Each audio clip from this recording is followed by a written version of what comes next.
Fala galera, beleza? Vamos resolver aqui a nossa primeira lista de cinemática das questões para casa. Bora lá. Nos desenhos animados, com frequência se vê um personagem correndo na direção de um abismo, mas ao invés de cair, ele continua andando no vazio e só quando percebe que não há nada sob seus pés é que ele para de andar e cai verticalmente. No entanto, para observar uma trajetória de queda no experimento real, pode lançar uma bolinha com velocidade constante V0 sobre a superfície de uma mesa e verificar o seu movimento de queda até o chão. Tá. Essa questão ele quer que a gente ache qual que é a trajetória correta da bolinha. Aqui a gente só tem três alternativas, né? Essa aqui descreve praticamente um ângulo de 90 graus aqui, né? Essa aqui é um movimento constante, que é uma queda na vertical, que descreve uma parábola. Então, primeiro vamos ver o que o enunciado traz pra gente. Ele fala que pode lançar uma bolinha com velocidade constante V0, ou seja, essa bolinha aqui tem a velocidade constante V0. Ok. Quando essa bolinha sai da superfície da mesa, além dessa velocidade constante V0, ela vai ter uma velocidade para baixo. Essa velocidade para baixo vai ser por causa da gravidade, que a gravidade possui uma aceleração de 10 metros por segundo. Ou seja, além de uma velocidade para baixo, essa gravidade, essa aceleração vai descrever um movimento uniformemente acelerado, ou seja, um move. Não um movimento uniforme, mas assim, um movimento uniformemente acelerado, certo? E quando a gente tem um movimento uniformemente acelerado, a gente não tem mais esse padrão aqui, ó, de um gráfico constante, como se fosse uma como se fosse uma equação do primeiro grau, uma função do primeiro grau. Em movimentos uniformemente acelerados, a gente vai encontrar sempre parábolas. Por que disso? Por causa matematicamente, né? Isso é física, então a natureza descreveu isso. Mas matematicamente falando, na fórmula a gente vai achar sempre o t ao quadrado. Lembra daquela fórmula que a gente vai aprender em sala? Vocês vão lembrar que quando a gente vai tentar achar a função do espaço, a equação do espaço em função do tempo, o tempo vai estar ao quadrado. Isso que dá o formato parabólico para as trajetórias, certo? Então, sempre que houver questões assim, procure pelas parábolas, certo? E basicamente é isso. Então, quando a bolinha estiver saindo da mesa, ela vai ter a velocidade dela e vai ter a velocidade para baixo, que vai ser causada pela gravidade, igual a 10 metros por segundo ao quadrado, mais ou menos, certo? E é isso.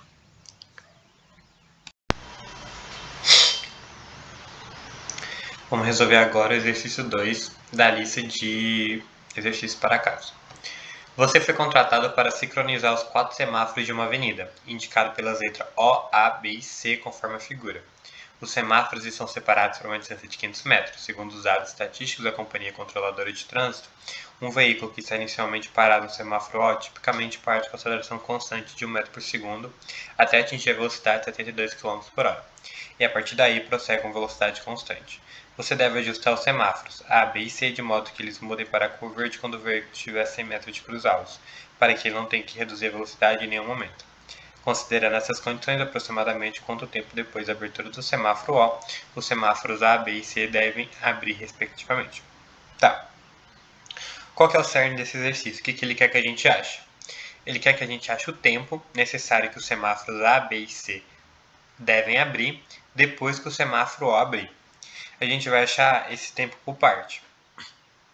Primeiro a gente vai achar o tempo necessário que o semáforo A vai levar para abrir a partir da abertura do semáforo O, depois do tempo necessário que o semáforo B vai levar para abrir, depois do tempo necessário que o semáforo C vai levar para abrir.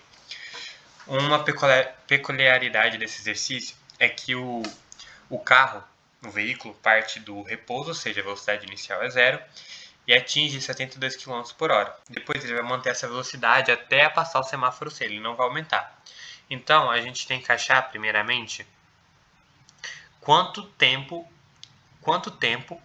e o quanto de espaço esse carro vai percorrer até atingir essa velocidade de 72 km por hora. Tá, o que eu fiz? Primeiro, eu peguei todos os dados que o exercício me fornece, como, por exemplo, DS, a distância entre os semáforos, que ele falou que a distância entre os semáforos é de 500 metros, a velocidade inicial do carro, que é zero, a velocidade final, que é 72 km por hora, o espaço que a gente quer que a gente tem que saber que o carro vai percorrer até que o semáforo se abra. Como assim? Aqui fala que os semáforos devem abrir quando esse carro estiver a 100 metros de cruzá-lo, para que ele não tenha que reduzir a velocidade. Ou seja, se a distância entre os semáforos são 500 metros e o semáforo tem que abrir 100 metros antes, então os semáforos vão abrir quando esse carro tiver andado 400 metros, certo? Do ponto A até o ponto B, quando ele tiver andado 400 metros, o semáforo B irá abrir.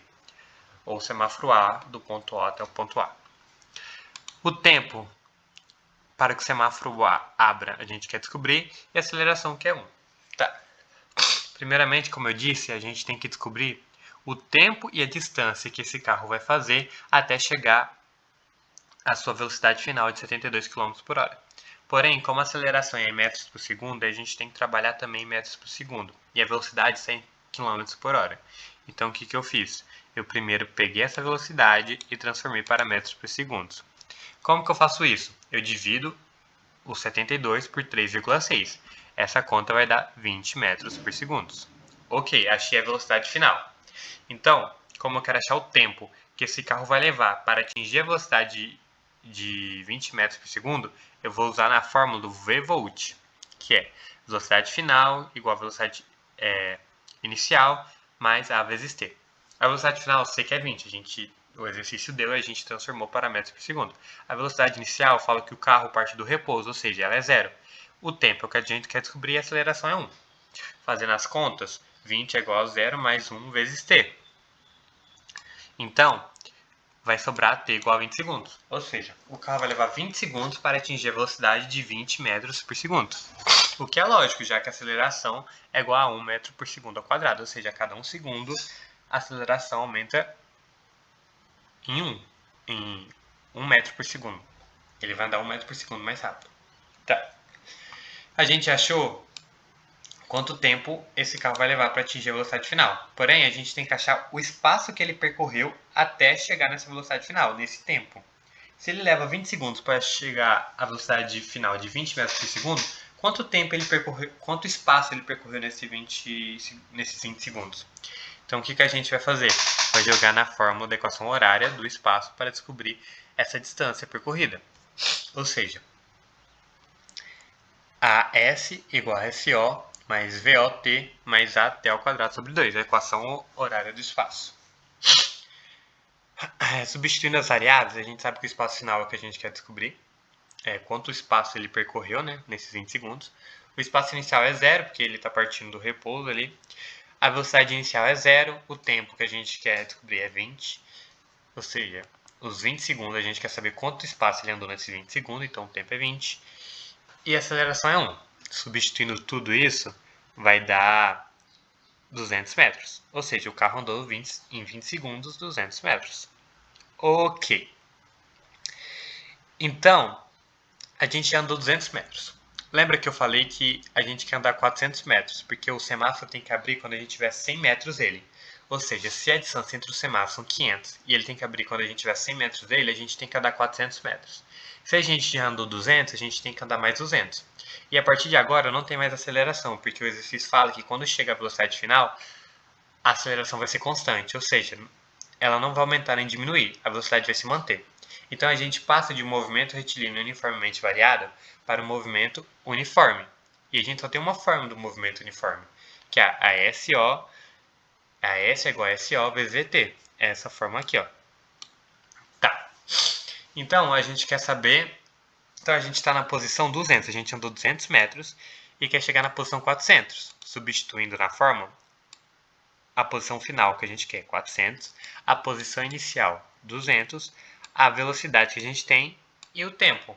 E a gente quer saber o tempo que a gente vai levar para saber quanto tempo o semáforo, depois do semáforo O abrir, o semáforo A vai abrir. Fazendo essa conta, a gente acha o tempo de 10 segundos. Então a gente tem um tempo que o carro leva para atingir a velocidade final, que ele vai andar somente 200 km esse tempo, que é um tempo de 20 segundos, e o tempo que ele leva para andar mais os 200, que são 10 segundos. Então, a soma desses tempos, que vai ser o tempo necessário para que ele ande os 400 metros, é o tempo que o semáforo A vai levar para abrir depois da abertura do semáforo O, que no total dá 30 segundos. Ok, a gente já achou o primeiro tempo. Agora a gente precisa saber quanto tempo depois o semáforo B vai abrir depois que o semáforo A abrir. Já que o carro só tem velocidade constante agora, ele mantém o movimento uniforme. Ou seja, a gente vai manter usando essa fórmula aqui, ó, já que não tem aceleração.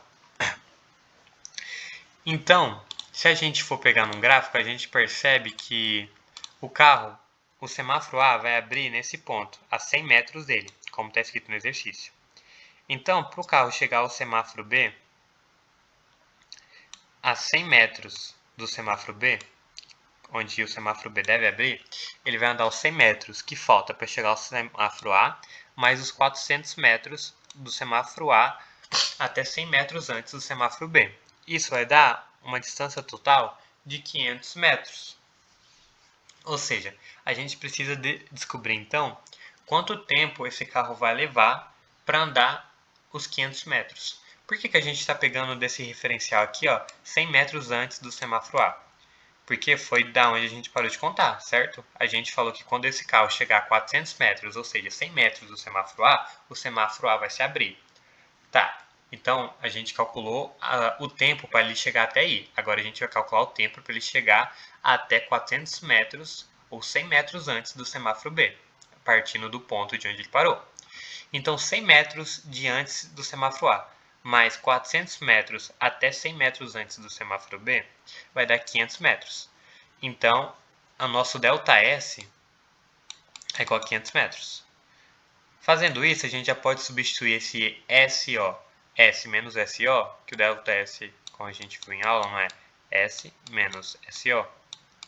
A gente substitui tudo por 500. Isso vai ficar 500 é igual a 20 vezes T.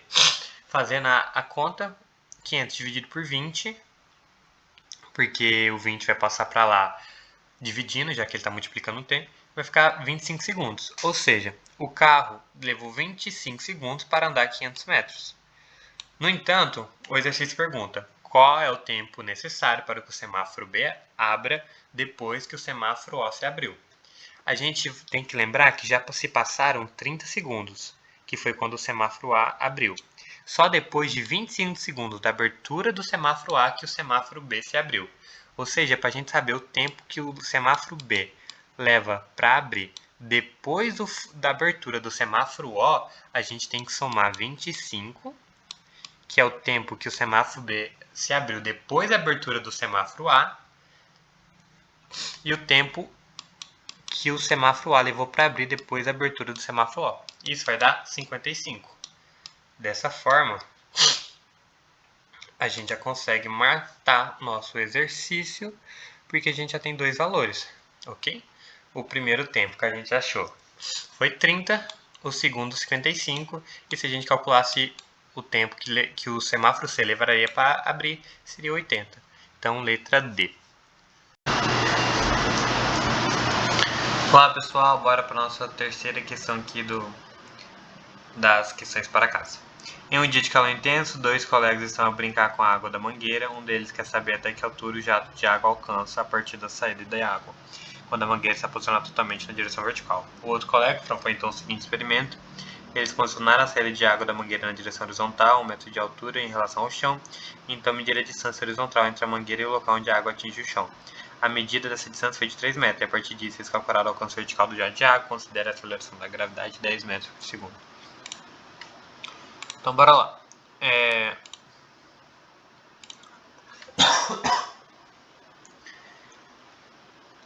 O que a gente precisa saber? Eles fizeram esse experimento para que a partir desse experimento eles recolham valores, dados, para conseguirem achar esse H aqui, a altura que a água faz, qual a altura a água chega se eu apontar essa mangueira, ó. Esses vermelhos aqui sempre vai ser a mangueira, se eu apontar a mangueira para cima. Então se eu virar a mangueira para cima e a água sair, que altura ela vai chegar? Aí como eles não têm muita dados, ele fez esse experimento para achar. Fazendo esse experimento, posicionando a altura a 1 metro de altura, eles constataram que a água chegou a 3 metros. E aí, para a gente achar a distância que a água chegou verticalmente, como é um movimento uniformemente variado, por causa da aceleração da gravidade, que é 10 metros por segundo, então tem a aceleração, a gente vai usar uma daquelas 3 formas. No entanto, você pode ver aqui que no enunciado aí não dá nenhum tempo. Então a gente vai usar uma fórmula que não precisa de tempo, que no caso é a Torricelli. Se a gente for ver que valores a gente tem, que a gente precisa ainda achar para calcular essa altura, que a altura é esse ΔS aqui, ó, S final menos S inicial, que vai ser o ΔS, que é a altura que a gente quer achar. Então a velocidade inicial, a gente sabe que no pico aqui, ó, onde a gente sabe que no pico, onde a altura é máxima, onde que o H aqui é máximo, a velocidade é igual a zero. Então a gente sabe que a velocidade final é zero. Então a gente já tem velocidade final. A velocidade inicial a gente não tem, mas a gente consegue achar com o experimento. A aceleração a gente tem, que é 10, que vai ser a aceleração da gravidade, e o ΔS é realmente que a gente precisa achar, a altura. Ok? Tá, então a gente precisa achar só a velocidade inicial. A velocidade inicial é esse vetor aqui, ó, na horizontal, que a água sai, a força com que a água sai da mangueira. A força não, a velocidade com que a água sai da mangueira. Para que a gente ache essa velocidade inicial, é necessário que a gente ache o tempo que ela demorou para chegar ao chão. Porque se a gente tem um tempo que ela demorou para chegar ao chão, esse tempo é o mesmo que ela levou para andar 3 metros. Então se a gente tem um tempo de deslocamento e o tempo e a variação do espaço, o tempo que ela levou, a gente consegue calcular a velocidade. Tá.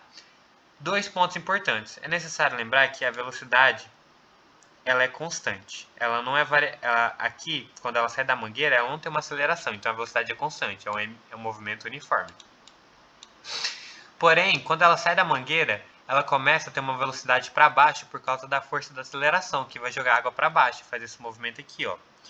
E aí esse movimento, como tem aceleração, como tem a gravidade atuando, ele já não é uniforme, ele é um movimento uniformemente variado. E só que a partir dele a gente consegue achar o tempo, porque a gente sabe que ele andou 1 metro numa aceleração de 10 metros por segundo. Com esses valores, a gente consegue achar o tempo. O que a gente precisa achar?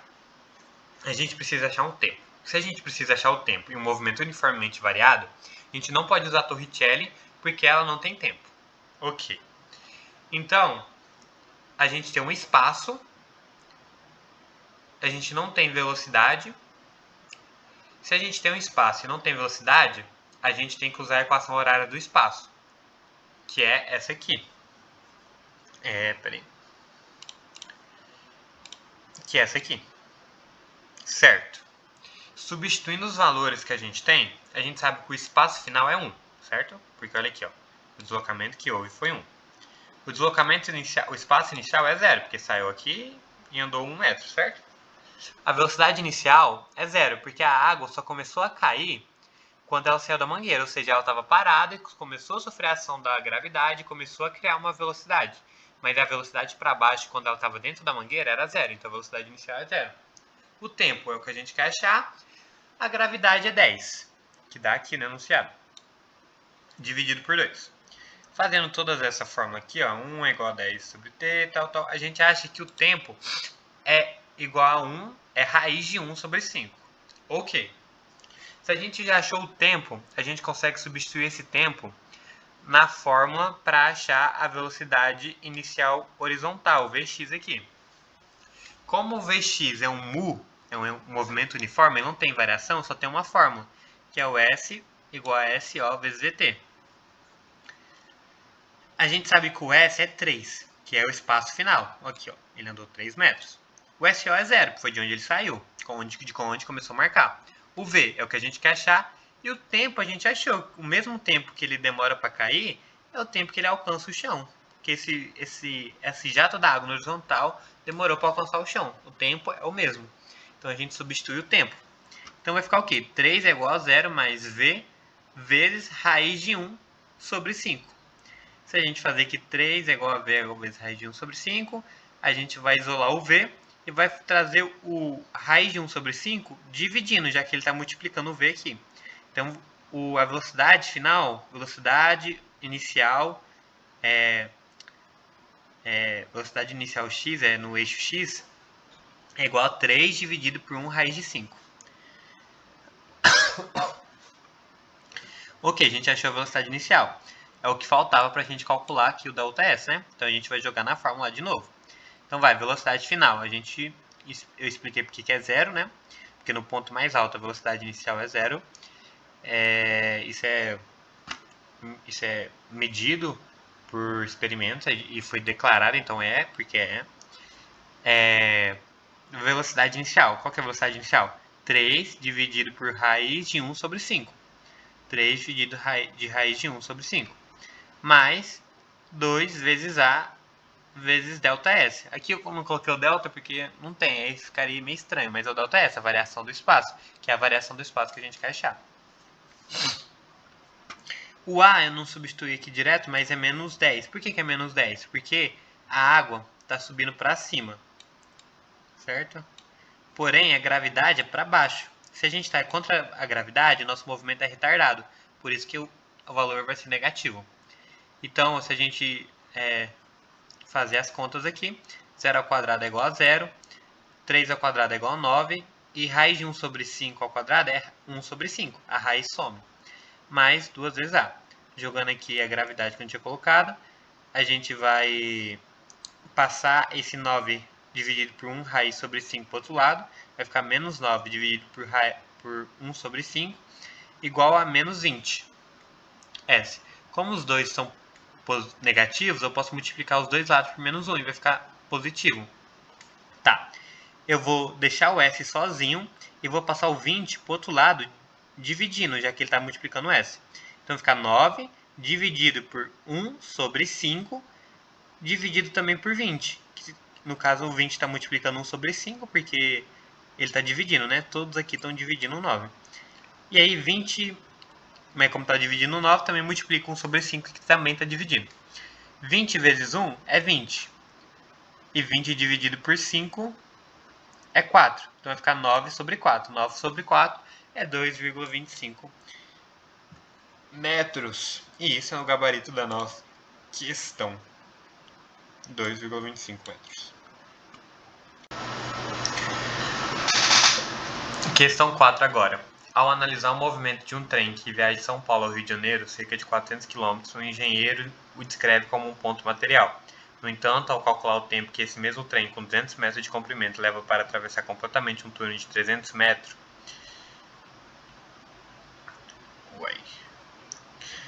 ele deve ser considerado como um corpo extenso. A diferença fundamental entre essas duas classificações para o estudo do movimento é... Então, aqui entra o conceito de ponto material e corpo extenso, né? O que determina, na verdade, o que é um corpo extenso ou um ponto material é o espaço, o ambiente, o espaço em que ele está envolvido. Se o espaço em que ele está envolvido é muito, muito maior que ele, isso é um ponto material. Mas se o espaço que ele está envolvido não é tão maior que ele e as dimensões que ele tem afetam significativamente esse espaço, então é um corpo extenso. No caso aqui, ele comparou o quê? O movimento de um trem que viaja de São Paulo ao Rio de Janeiro em uma estrada de 400 km. 400 km comparado a um trem de 200 metros não faz diferença. 400 km é o que é 2 vezes dá... É quase 20... É quase 200 vezes o tamanho do trem. Então... 200? É quase 2.000 vezes o tamanho do trem. Então é muito maior. Não faz diferença o tamanho do trem. E, no entanto, um túnel de 300 metros, o trem ocupa mais a metade desse túnel. Então, o tamanho do trem faz parte significativamente daquele ambiente. Então, bora ver aqui as alternativas. A massa do objeto é maior no caso do corpo extenso. Nada a ver. A massa do objeto, o trem, é a mesma, independente se ele é considerado um ponto material ou um corpo extenso. Ele não deixa de ser um trem. A velocidade que deve ser constante no ponto material é variada no corpo extenso. Não, a velocidade é algo intrínseco do objeto.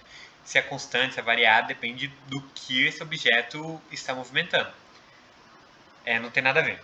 A relação entre dimensões do objeto é a distância ou espaço envolvido no movimento? Exatamente, a relação entre as dimensões do objeto, ou seja, do trem, e a distância ou espaço envolvido no movimento. No caso aqui, o espaço do túnel é 300 metros e a dimensão do trem é 200, ou seja, é muito próxima da outra. O trem é muito grande para esse túnel.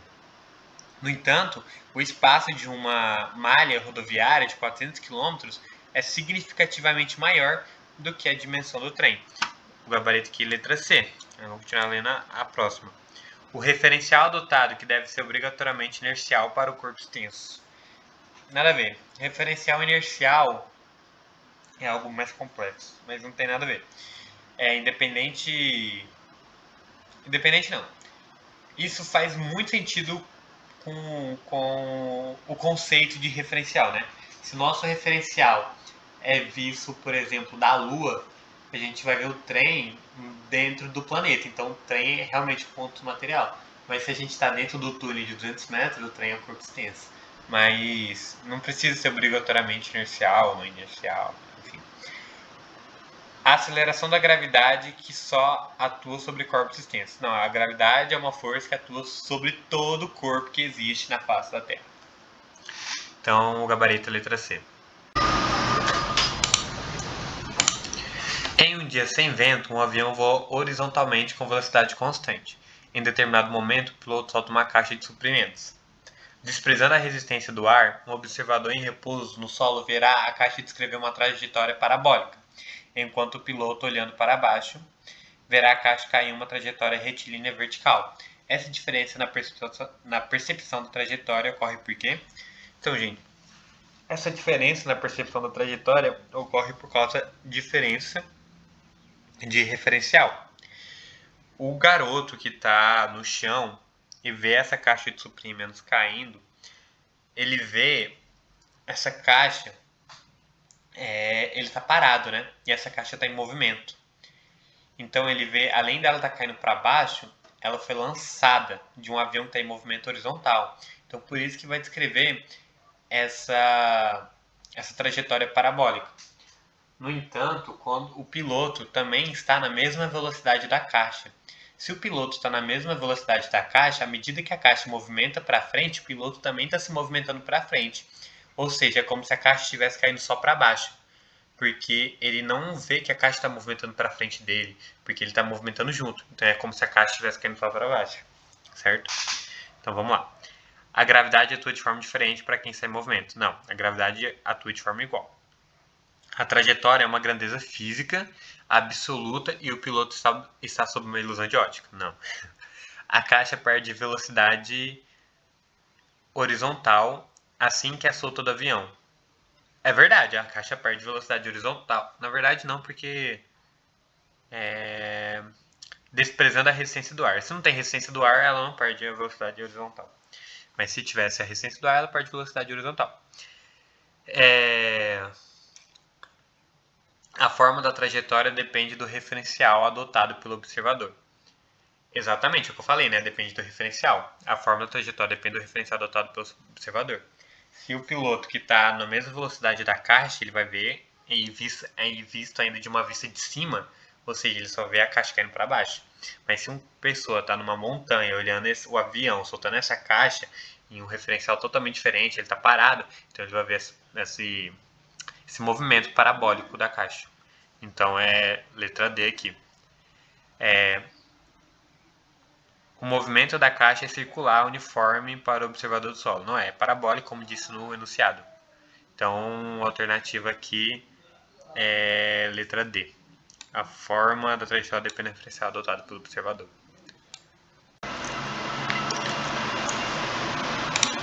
Questão 6 aqui da nossa lista.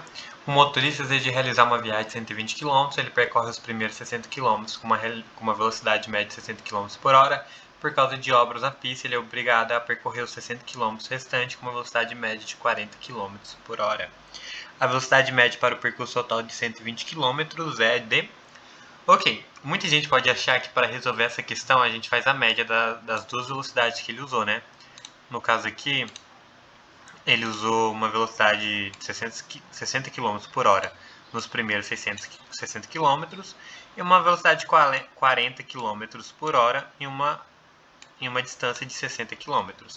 Porém, não está certo. Então, vamos relembrar aqui qual que é... Ele está pedindo o quê? Velocidade média. Qual que é a fórmula da velocidade média? A velocidade média é o quê? Deixa eu colocar aqui bonitinho. É o quê? É S dividindo pelo tempo. Isso aqui é velocidade média. S dividido pelo tempo.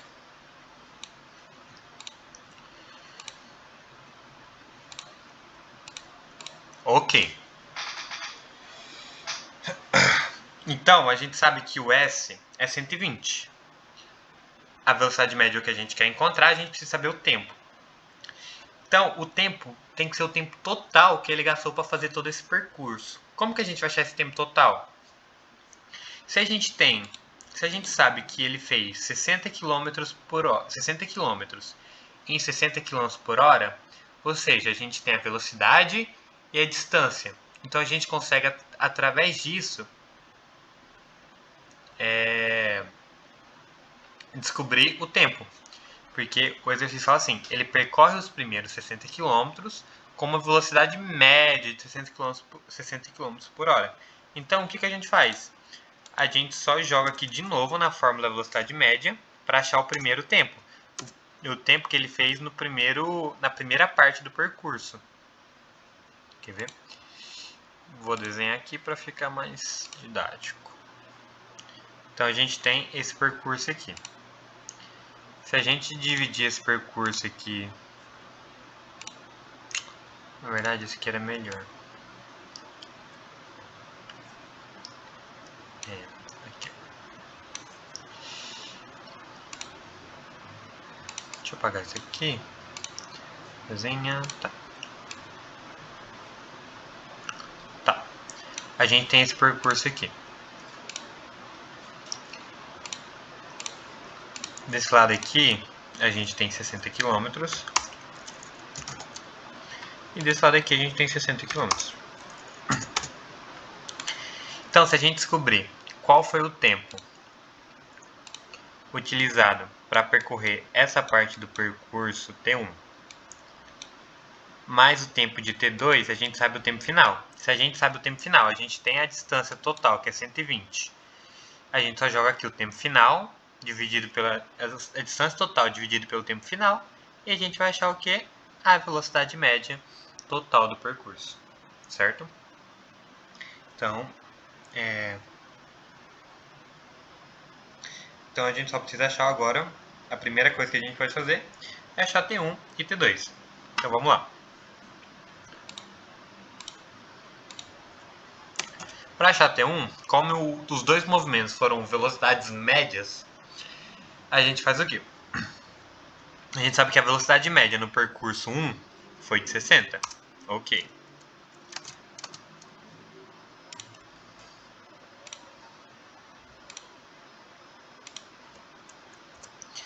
Foi 60. O espaço percorrido também foi 60. O tempo a gente não sabe o que a gente descobriu. Tá.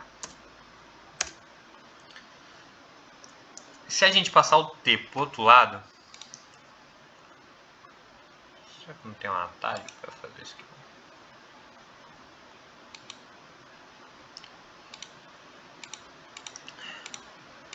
Se a gente isolar o t, né, passar o t isola ele, a gente vai ter que t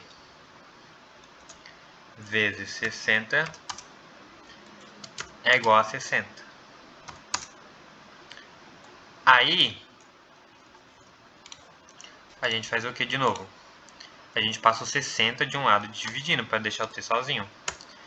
T é igual a 60 dividido por 60. T é igual a 1. Um quê? Uma hora, porque é em quilômetros por hora. Ok, então a gente achou que T1, que T é igual a uma hora. Então T1, que eu vou colocar T1 para deixar bem explícito, que é uma hora. Ok, agora vamos achar T2. Tá. Na segunda parte do percurso aqui, ó, a velocidade foi 40. Então vai ser 40. Só substituindo na forma, a mesma coisa. É igual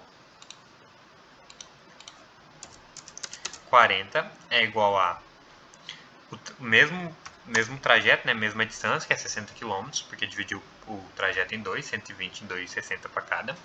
Então ele andou 40 km por hora durante 60 km, dividindo por t, que é o que a gente quer achar, certo? Ok. Então, se a gente fazer aqui, fazendo a mesma forma, passa o t multiplicando do outro lado, vai ter 40 vezes t igual a 60. Se a gente fazer aqui de novo, a gente vai passar o 40 que está multiplicando, dividindo. Vai ficar t igual a 60 dividido por 40.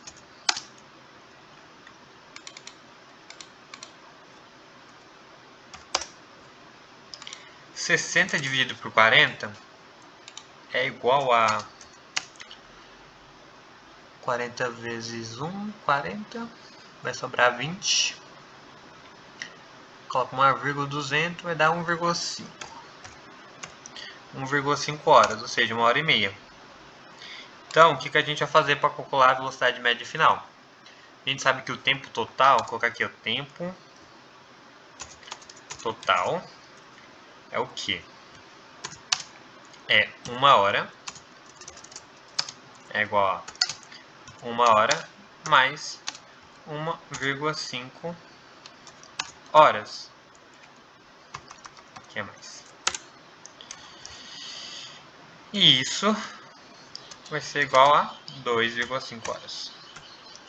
Tá, a gente tem um tempo total, a gente tem um espaço total, então a gente vai colocar a velocidade média de todo o percurso. Então, a velocidade média, vou colocar aqui na equação, a velocidade média vai ser o espaço total, que é 120, percurso total, o trajeto total, dividido por 2,5.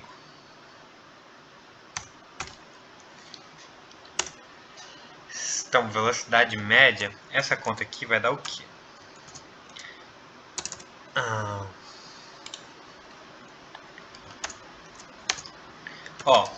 2,5 vezes 4 dá 10. 10 vezes 2 dá 120. Então, quer dizer que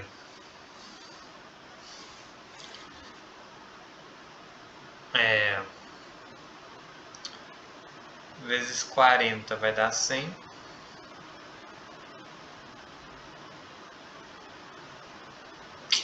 Vezes 40 vai dar 100. Vezes 44. Isso vai dar 110. Então, isso aqui vai dar 48. 48 km por hora. E isso aqui, gabarito letra B, então. Letra B. Sétima questão. Um carro trafega uma avenida a 72 km por hora, o equivalente a 20 metros por segundo, quando o motorista avista um semáforo que acaba de ficar vermelho. Ele pisa no freio, imprimindo ao veículo uma desaceleração constante de 5 metros por segundo. A distância percorrida pelo carro desde o instante em que os freios foram acionados até a parada total é importante lembrar nesses exercícios que quando a gente está numa velocidade e aperta o freio, a gente não para instantaneamente. Então o que acontece? A gente aperta o freio, a velocidade vai diminuindo aos poucos. Então enquanto a gente está apertando o freio, o carro ainda tá andando. Por isso que a gente, quando a gente está tirando carteira, está dirigindo, a gente precisa calcular a distância certa para começar a frear. Porque a gente sabe que quando a gente aperta o freio, mesmo que bruscamente, a gente ainda anda um pouco. Ok, ele pede justamente essa distância que a gente anda após apertar esses freios. A gente consegue fazer esse exercício aqui de duas formas.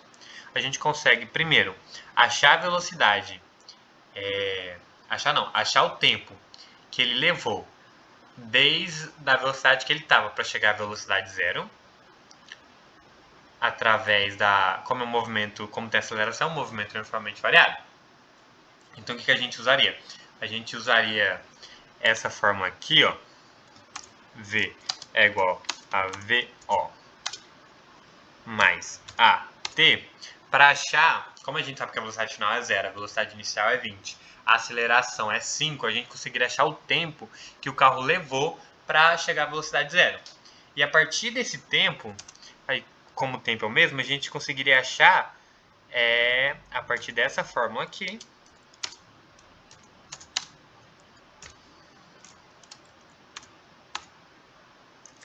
VOT,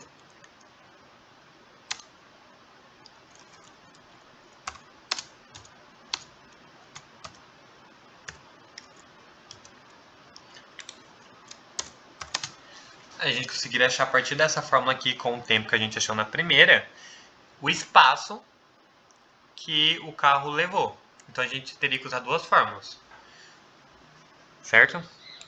E porque a gente tem valores de tudo. Você pode perceber que a gente tem a velocidade final, a gente tem a velocidade inicial, a gente tem um A e a gente precisaria achar o T. Depois que a gente achar o T, a gente jogaria na segunda fórmula. A gente tem o espaço final é o que a gente quer descobrir, o espaço inicial é 0, né? Que é a partir do ponto que ele começa a apertar o freio. A velocidade inicial a gente tem, o tempo a gente achou na primeira fórmula, a aceleração a gente tem, o tempo a gente também achou. Então daria para achar tranquilo. No entanto, a gente pode achar, em vez de usar duas fórmulas, a gente pode usar apenas uma usando Torricelli, que é a equação que não possui tempo. Então, Torricelli é o quê? V ao quadrado, ele é igual a VO ao quadrado, mais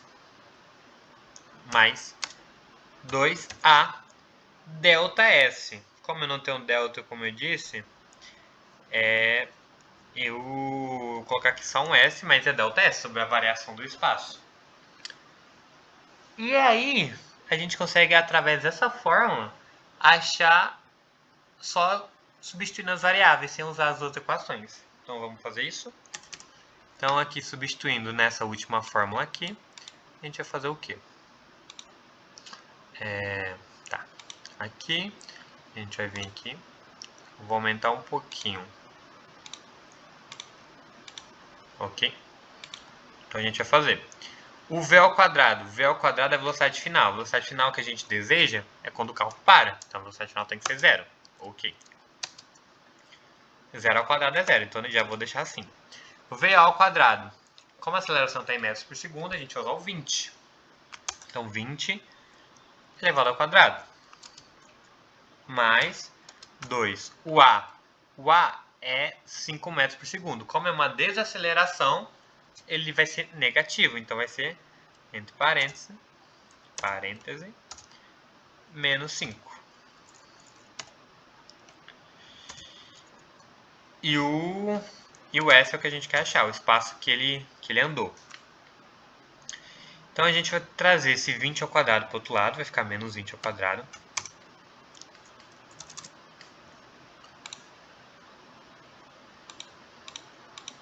Por que ele tá pequenininho? Deixa eu ver.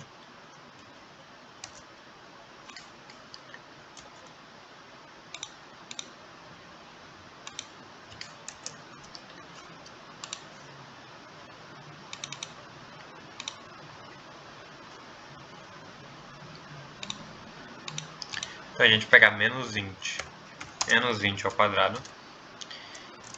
Menos 20 ao quadrado.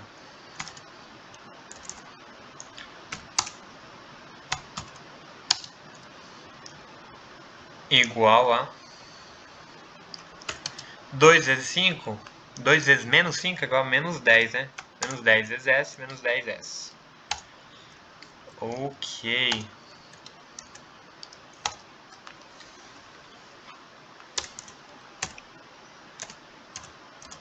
Não sei porque que tá ficando pequeno.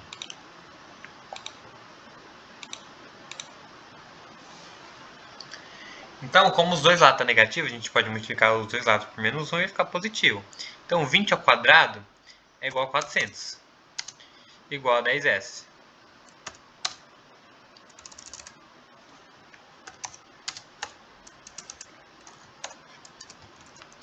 Então, S vai ser nada mais que 400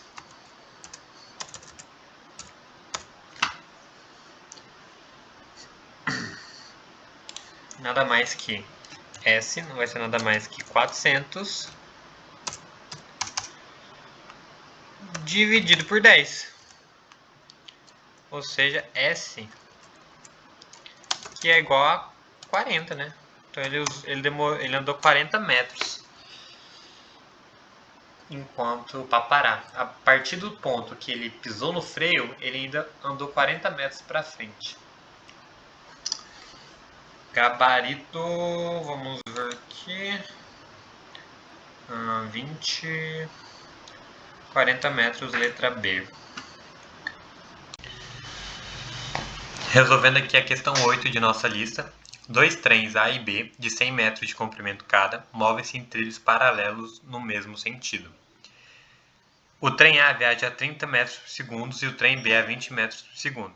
No instante T0, a frente do trem A está alinhada com a traseira do trem B. O tempo necessário para que o trem A ultrapasse completamente o trem B é... Tá. Aqui eu tentei representar mais ou menos o que está acontecendo. Ambos os trens estão movendo para cá, certo? E aí, o trem A ele está mais rápido, ele está numa velocidade de 30 metros por segundo. Aqui, ó, o trem A, 30 metros por segundo, e o trem B, 20 metros por segundo. No entanto, aqui no instante T0, o trem B ainda está à frente. Mas como a velocidade do trem A é maior, em certo ponto, em um certo espaço, em um certo tempo, o trem A vai passar o trem B inevitavelmente, se eles continuarem com essa velocidade constante. Que a velocidade vai continuar constante. Ok. Nesse exercício, é importante falar aqui que os trens têm 100 metros de comprimento. Ok? Então, se a gente vir aqui, ó, aqui a distância, o comprimento deles é 100 metros, os dois são iguais. O que é importante a gente entender? Se ele está dando a dimensão desses trens, é porque são corpos extensos. Quer dizer que o comprimento deles vai impactar nos cálculos. Porque o referencial de cada um é o outro. Então a gente está comparando o trem B com o trem A e o trem A com o trem B. Então realmente são corpos extensos. Ok? E o que vai acontecer é o seguinte. A gente tem que entender e lembrar do conceito de velocidade relativa. Ambos os trens estão indo para a mesma direção. No entanto, o trem A é mais rápido que o trem B. Se a gente for ver, o trem A é 10 metros por segundo mais rápido que o trem B. Então, é como se o trem B estivesse parado e o trem A andasse a 10 metros por segundo mais rápido que ele. Porque concorde comigo que o trem A possui a velocidade do trem B. O trem A possui a velocidade de 20 metros por segundo. Ele anda a 20 metros por segundo ele consegue andar 20 metros por segundo. Porém, ele tem 10 metros por segundo a mais, que é igual a 30. A velocidade do trem A é igual a 30 metros por segundo. Ou seja, é como se o trem A e o trem B tivessem a mesma posição, tivessem a mesma velocidade, perdão. Se o trem A e o trem B tivessem a mesma velocidade, ou seja, se os dois trens tivessem 20 metros por segundo e eles encontrassem nessa posição aqui do desenho, o trem A nunca ultrapassaria o trem B e a distância entre eles sempre seria a mesma. No entanto, o trem A tem 10 metros por segundo a mais que o trem B. Ou seja, é como se o trem B estivesse parado e o trem A andasse 10 metros por segundo a mais que ele. Então, o que a gente precisa calcular? A gente precisa calcular justamente isso. Quanto tempo esse trem A vai levar para ultrapassar totalmente o trem B com essa velocidade relativa de 10 metros por segundo. Porque os 20 metros, o trem B consegue meio que equiparar, sabe? Eles conseguem compensar 20 metros por segundo, mas sobra 30, mas sobra 10. E esses 10 o trem B não consegue acompanhar. Então o trem A só está a 10 metros por segundo mais rápido que o trem B. Então a velocidade relativa aqui do trem A é 10 metros por segundo. E aí, se a velocidade relativa aqui é 10 metros por segundo, deixa eu apagar essa coisa horrorosa aqui e escrever melhor. Essa velocidade aqui, ó, velocidade VR, que é a velocidade relativa, é igual a 10 metros por segundo, a gente tem que saber o tempo necessário com essa velocidade aqui de 10 metros por segundo que o trem A leva para que ele passe totalmente do trem B. Não é passar somente essa parte da frente, mas tem que ser passar até o seu último vagão. Então, ele vai ter que fazer o quê? Vocês concordam comigo que ele vai ter que andar 100 metros. Quando ele andar 100 metros, ele vai chegar aqui, ó. Vai ficar do ladinho do trem B. Aí os dois vão ficar lado a lado. Quando ele andar 100 metros, porque 100 metros é o tamanho do trem B. Mas, para que o seu último vagão chegue aqui, ó, para que seu último vagão chegue aqui e o seu corpo esteja mais para frente, ele vai ter que andar o quê? Mais 100 metros. Porque o seu último vagão, porque o seu corpo, o trem A, também possui 100 metros. Então, ele vai ter que atravessar essa última parte dele aqui, ó, vai ter que atravessar todo o trem B que possui 100 metros. Então, no total, ele precisa andar 100 metros para chegar até aqui, para ficar equiparado com o trem B. No entanto, mais 100 metros para que o seu último vagão, que vai estar aqui, ó, o seu último vagão vai estar aqui quando os dois estiverem lado a lado. Só que ele precisa andar mais 100 metros aqui para que ele saia. Certo? Essa bundinha dele aqui, eu preciso andar também 100 metros para que ele saia. Então, no total, ele vai andar 200 metros. Então, nosso ΔS, nosso deslocamento, vai ser 200 metros. Certo?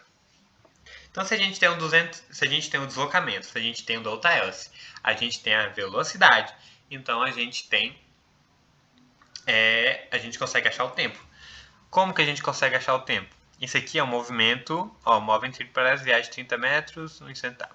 Isso aqui é uma velocidade constante. Se é uma velocidade constante, é um movimento retilíneo uniforme. Se é um movimento retilíneo uniforme, a gente usa a única fórmula que existe para o movimento retilíneo uniforme, que é o quê? S é igual a SO mais VT. Ok, então, se a gente substituir os valores, o espaço final que a gente quer andar, o ΔS vai ser 200. O espaço inicial vai ser 0. Na verdade, o espaço inicial é 0, né? Mas, enfim, vai ser 200. Mais o V. A gente tem a velocidade do trem A, que não é 30. Por que não é 30? Porque é a velocidade do trem A em relação à velocidade do trem B. Em relação ao trem B, é questão de referencial. Em relação ao trem B, o trem A só está 10 metros por segundo mais rápido. Mas em relação a alguém que está vendo de fora desses trilhos, está vendo lá da estação de trem, o trem A passando, o trem A vai ter 30 metros por segundo. Mas quem está dentro do trem B só vê o trem A 10 metros por segundo. Então, o tempo necessário, como a gente está vendo que ultrapassa completamente o trem B, a gente vai usar o referencial do trem B, que é o quê? 10 metros por segundo, que é a velocidade relativa. Vezes o tempo, que é o que a gente quer achar, certo? Ok. Então, vai ficar 200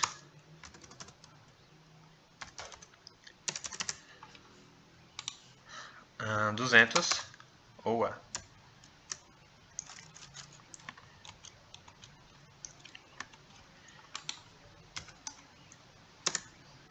Do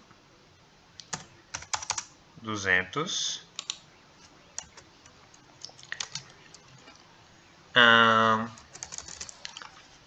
tá em itálico aqui agora, hein? Por que tá em itálico? 200 é igual ao quê? É igual a 10t, certo? Isso aqui é mais.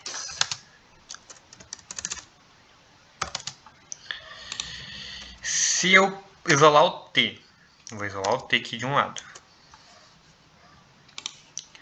O t aqui. E aí o 10 que está multiplicando, eu vou passar dividindo. Então vai ficar 200 dividido por 10. E o t vai ser inevitavelmente igual a 20. 20 o quê? 20 segundos, porque está em metros por segundo. Ok? Então, o tempo necessário para que o trem A ultrapasse completamente o trem B é 20 segundos, letra B.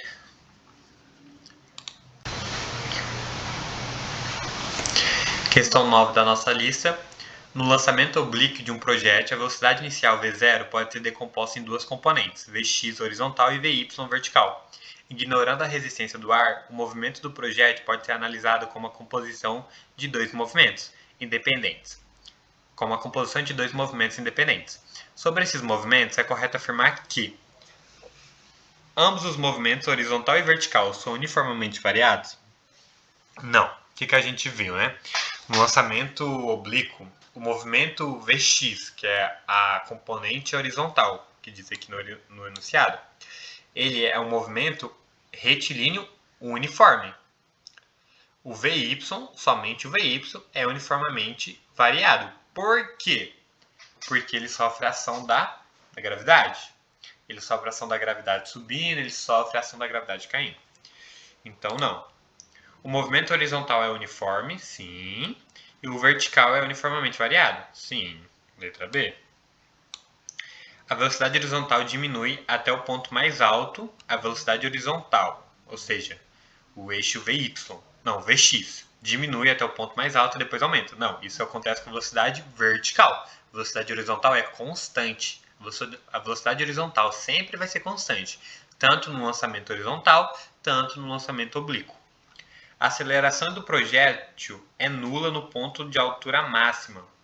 Não, a aceleração não é nula. O que é nula é a velocidade. A velocidade Vy, a velocidade vertical, no ponto de altura máxima é nula. A velocidade Vx, que é a velocidade horizontal, é normal. Ela é sempre constante. Agora a Vy, que sofre variação por causa da aceleração da gravidade na altura máxima, assim como no lançamento vertical, ela é zero.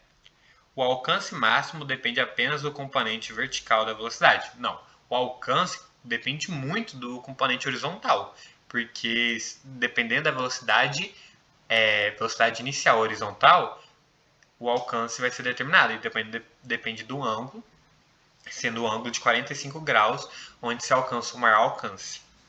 Então, letra B.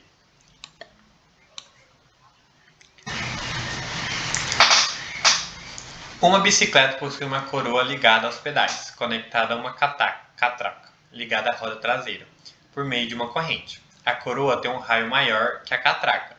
Quando o ciclista pedala com uma frequência constante, ok, que são aqui de MRU, né? Movimento, MRU não, movimento uniformemente, movimento circular, né? Movimento uniforme circular. Tá. Quando a ciclista pedala com uma frequência constante, ou seja, ele mantém a frequência, A coroa tem um raio maior do que a catraca. Se a coroa tem um raio maior do que a catraca, quer dizer que a catraca vai girar menos. Não, a catraca vai girar mais, que a catraca é a parte de trás, né? Como ela é maior e a coroa é maior, a coroa vai girar menos que a catraca. Enquanto a coroa deu um giro, a catraca pode dar mais de um giro. Vai dar mais de um giro. Ok.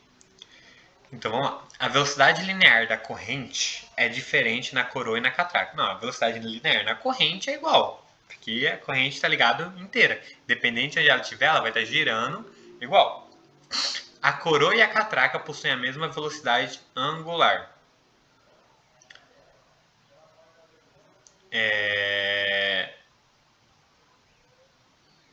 Não. Elas vão possuir a mesma velocidade o quê? Linear. A catraca possui uma velocidade angular maior do que a coroa. A catraca possui uma velocidade angular maior do que a coroa? Sim, a catraca possui uma velocidade angular maior do que a coroa. Por que que isso acontece? Porque a catraca, por ser maior, ela vai girar mais. A catraca, por ser menor, ela vai girar mais. Como o disco da coroa é muito maior, apenas o movimento da coroa gira muito a catraca. A frequência de rotação da coroa é maior do que a catraca. A frequência de não, é o contrário, né?